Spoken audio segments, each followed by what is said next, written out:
Zdravo svima! U ovoj lekciji upoznaćete se sa najčešće korišćenim formulama u Excelu.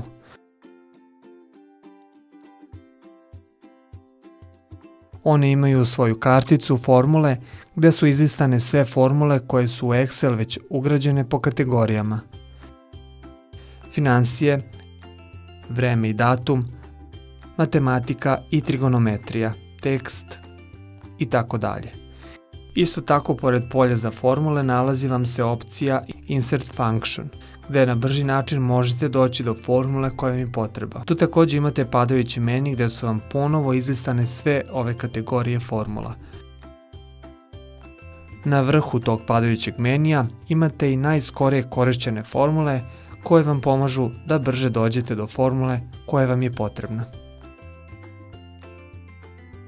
S obzirom da ovde već imamo red i zbir i ovde imamo obeleženu sumu, ukoliko vi ovde želite da dodate funkciju sum,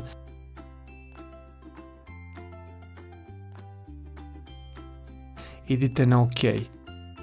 Pojavit će vam se ovaj prozor koji vas pita da li želite da saberete polja od C2 do C14. Ukoliko tako ostavite, on će vama sabrati vaše rashode koje ste uneli za sve mesece, međutim dodat će vam i ovu sumu koju već imate u redu za zbir.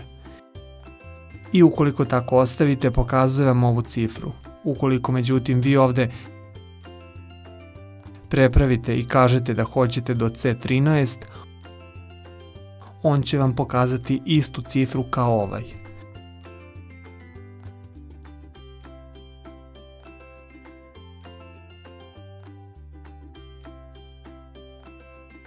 Ukoliko ovde želite da unesete funkciju average, također vas pita do kog reda hoćete, gde vi ponovo prepravite, kažete da hoćete do C13, jer vas zanima prosek rashoda bez zbira svih rashoda. OK, izbacuje vam vrednost proseka.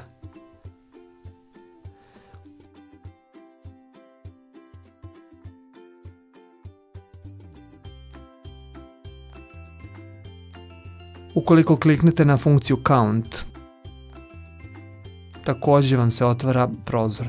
Kažete da hoćete do C13, OK, izbacuje vam koliko ima brojeva u ovoj koloni.